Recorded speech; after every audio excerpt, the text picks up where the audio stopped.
Hello, my name is Jason Bryan. Today we'll review Sonitrol's history and a high-level overview of what Sonitrol is today. Before we move on, I want to call your attention to the different logos Sonitrol's had over the years. The center one is in celebration of our 50th anniversary, which was actually just a couple of years ago in 2014.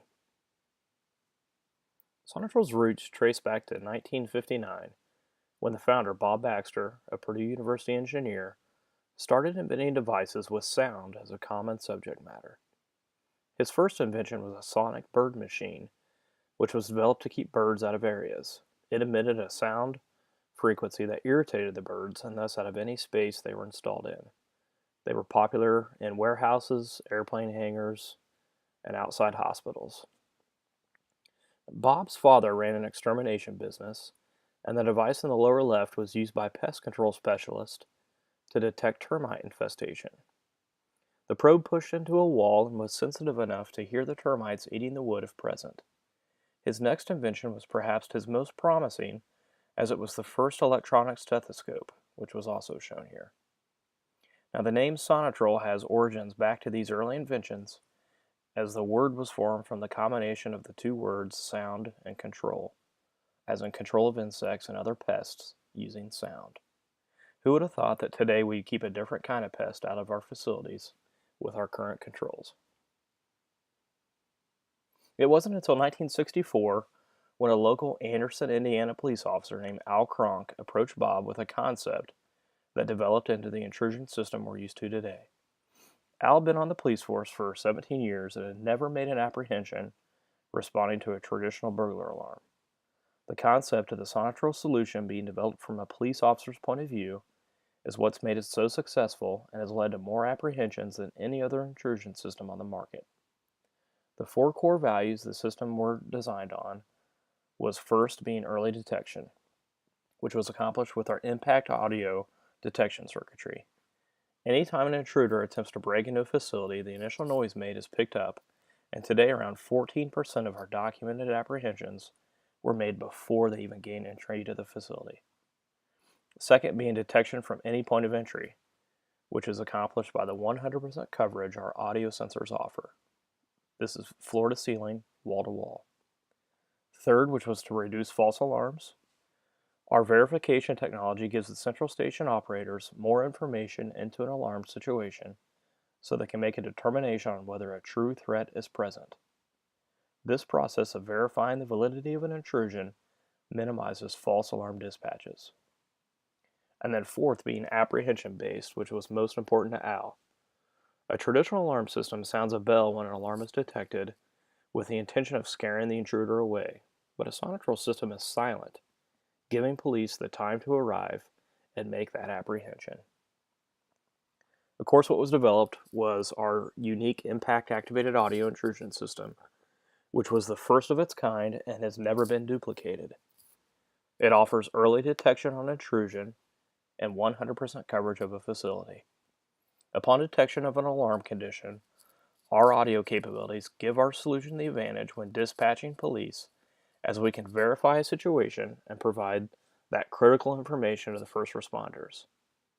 This verified solution leads to a faster, prioritized police response, which results in more criminal apprehensions than any other system on the market. This is a picture of an operator work area in a central station back in the mid-1960s. Back then, our solution required a dedicated hardwired phone line back to the customer premises, wired to an audio preamp shown on the left.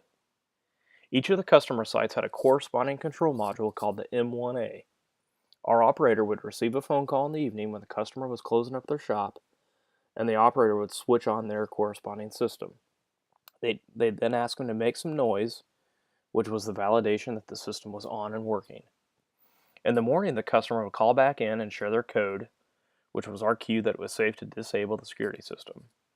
Obviously today, our solutions evolved with computer-based solutions that allow our operator to monitor up to a couple thousand accounts and then only interact when there is impact-activated alarms, but this gives you an idea on the evolution of our solution. Now, Al knew our system would be most successful if it was sold and serviced by a dedicated franchise and distribution network. Al's dissatisfaction with the alarm industry as it operated at that time, is the reason he didn't want this new product in their hands. Al was also a true entrepreneur, as he understood the concept of reoccurring monthly revenue, or RMR, would be an essential part of the Sonitrol business model, both on a dealer level with monitoring fees and on the distributor and corporate levels with royalties. The network grew over the years with a successful concept, which was to build a base business, starting with a local school system, and then signing up a franchise in that market to service and continue and build the brand. Many of the franchises sold were to retired police chiefs or affiliates within law enforcement. In 1973, Sonitrol was purchased by a venture capital group owned by Harry Fleming, who was instrumental in getting Sonitrol financially sound. Shortly after Fleming took over the leadership of the company, he decided to move the corporate offices from Indiana to Orlando, Florida. In Florida, Fleming grew the Sonitrol business from a staff of 12 to 300. These offices in Orlando would be where products were manufactured, where its various training and incentive programs originated, and would be the site of Sonitrol's product research and development efforts. It was also Harry's foresight into the industry to see a business opportunity to add managed access control into our product offering. In the mid-90s, different investors and security holding groups acquired Sonitrol Corporation, followed by ADT and then Tyco. Then another venture capitalist group in the 2000s until Stanley Security acquired Sonitrol Corporate, along with a number of corporate RAN installation and monitoring branches in 2008. In 2014, Stanley worked out a partnership with 3X Logic, a leader in video and access control solutions with powerful business-centric solutions engineered to integrate across multiple platforms. With their R&D team, together we have pushed our Sonitrol product line to a new level, offering sophisticated video verification integration, mobile application options, and unique detection devices. Without a doubt, we have an exciting future with industry-leading products to keep us ahead of the competition. Today, our solution is comprised of 4 core offerings. First being our unique impact-activated audio intrusion solution. Second, a managed and hosted access control solution.